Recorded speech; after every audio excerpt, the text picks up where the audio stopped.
Bonjour Monsieur Péchard-Édouard. Bonjour. Alors, à savoir, comment vous êtes arrivé à l'écriture? Alors, je suis arrivé à l'écriture quand j'étais en CE2. Je me souviens, la première fois que j'ai écrit, j'étais en CE2. Et c'était un petit texte, en fait, un petit texte. C'était ce que j'appelais moi un roman à l'époque. J'avais 10 ans. Et donc, sur le monstre du Loch Ness. Donc, c'était une histoire sur le monstre du Loch Ness.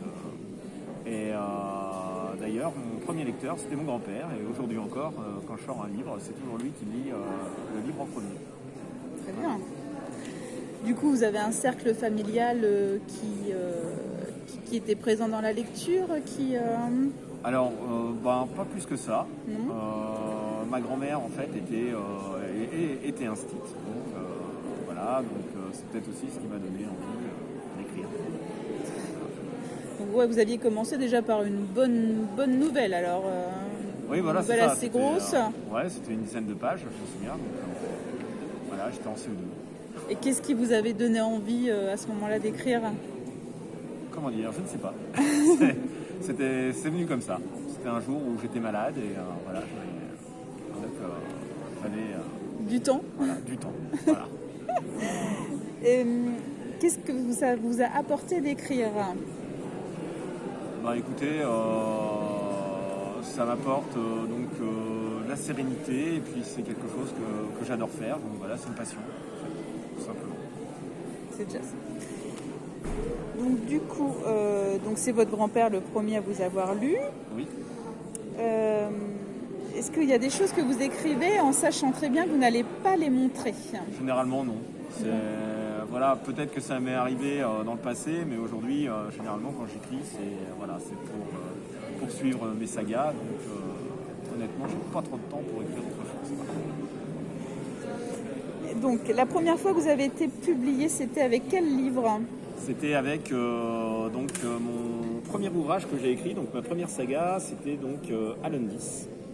Et donc j'ai été publié dans une maison d'édition, mais qui était une maison d'édition plus à compte d'auteur que d'éditeur. Voilà, c'était les premiers pas. On ne sait jamais exactement dans quoi on met les pieds, et c'est vrai que ça c'est compliqué au début. Après, c'est en faisant justement des connaissances sur les salons et autres, on finit par arriver à trouver un éditeur digne de ce nom. D'accord. Vous avez déjà publié des choses avec un pseudo? Ça m'est arrivé avec la saga Alundis, justement, où j'avais pris un pseudo qui était MS Martin, et j'avais un peu changé le nom de la saga, mais aujourd'hui donc c'est bien redevenu Alundis, héritier des dieux. Voilà. Et pourquoi ce nom? Il y avait une raison particulière? Parce que j'habitais Montjoie-Saint-Martin et que c'était et puis Martin, ça faisait penser aussi à Game of Thrones. Ah oui. Donc voilà, c'était je me voulais son les digne rois héritier. maudits. Avez-vous participé à des concours littéraires? Jamais participé à un concours littéraire, non. Jamais. Non. Mais par contre, vous allez être membre du jury de Nouvelles en Vadrouille. Oui, tout à fait. Voilà. Et puis j'ai organisé, je suis prof et à Notre-Dame, donc à Abranches où je travaille, j'ai organisé un concours de nouvelles. Donc je ne le fais pas cette année, mais ça faisait 3 ans qu'on le faisait. Voilà. Il faut dire que l'année dernière, avec le coronavirus, ça a été un peu remis en question. Oui. On a quand même eu des participants, mais on avait eu peur, nous aussi. Ça marche pas du tout. Voilà. Pourriez-vous me parler de vos livres? Alors, moi j'ai donc 2 sagas en cours, plus une 3e dont j'espère le premier tome sortira donc en mars prochain ou avril. Donc ma saga principale, c'est Les Enfants du continent perdu, donc qui est une saga historique et fantastique qui se déroule dans la France de la guerre de 100 ans. On suit un groupe de jeunes adolescents accompagnés par un druide et qui vont tenter d'empêcher les Atlantes de dominer le monde. Et le voyage en fait se passe principalement dans la première saison entre France et Angleterre, principalement Normandie, Bretagne et Pays de Qatar. Et donc la saison 2 dont le premier tome vient de sortir, lui se déroulera donc un peu plus à l'échelle européenne avec le premier se passe principalement en Angleterre. Ensuite, le tome suivant donc, se déroulera entre Normandie, Sicile et donc la ville de Constantinople, donc l'Empire byzantin. Voilà. Ok. Donc ma deuxième saga, celle que j'ai écrite en premier, en fait, donc Calonne 10. Le premier tome vient de sortir également chez Farallon Éditions. Et j'espère sortir d'autres tomes assez rapidement. Voilà, et donc j'ai une troisième saga qui sera une série dérivée en fait des Enfants du continent perdu et qui se déroulera à l'époque actuelle, donc partout, un petit peu partout dans le monde. Ce sera un mélange en fait entre, ce sera une saga un petit peu dans le genre X-Files. D'accord. Voilà. Ok, je vois là que c'est écrit Fabien Saint-Val. Alors, en fait, c'est la saga Farallon, donc c'est la saga qui a donné son nom à la maison d'édition Farallon Édition. Donc c'est la saga écrite par mon éditeur. Donc c'est une saga fantastique qui se déroule entre notre monde et un monde en fait qui s'appelle Farallon et dont on suit en fait les deux héritiers donc, de ce monde qui ont été élevés sur Terre. Voilà.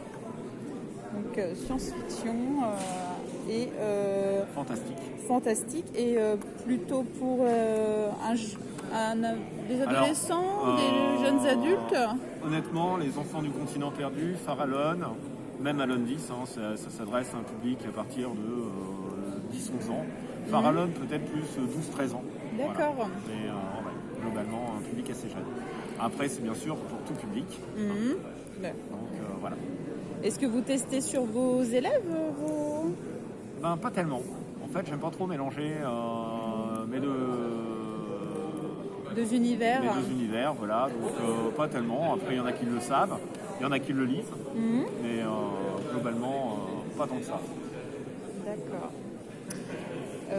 Vous êtes un auteur né par chez nous? Alors, moi, je suis d'origine viroise. Donc, je suis né à Vire. Et puis, j'ai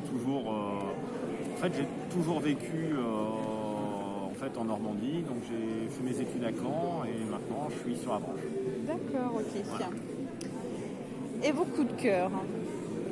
Mes coups de cœur, alors j'ai 3 auteurs que je suis particulièrement. Donc il y a Ken Follett, dont je viens d'acheter le dernier tome, donc, qui est le préquel des Pieds de la Terre. Henry Lovenbrook, donc, qui sort un livre la semaine prochaine, je crois. Donc tome 2 du goût des cordeliers, et Maxime Chatham, dont le sort dans 15 jours. Donc voilà, beaucoup de lectures en vue pour les vacances. J'ai le dernier Ken Follett qui m'attend aussi. Ouais. Moi j'ai commencé hier soir. Ah. Donc, et voilà. C'est vrai que j'aime beaucoup. C'est vraiment un acteur que j'adore. Super auteur. La série, là, les piliers, machin, j'adore. Enfin, surtout le deuxième tome. Mais... Oui, moi aussi, j'ai adoré le deuxième tome. Moins le premier, et beaucoup le deuxième. Mais bon, voilà. Limite, je vous dis, commencez directement par le deuxième, mais c'est que mon avis. Voilà. Bon, bah merci pour cette interview. Ben de rien. Et puis, bon salon. Merci beaucoup.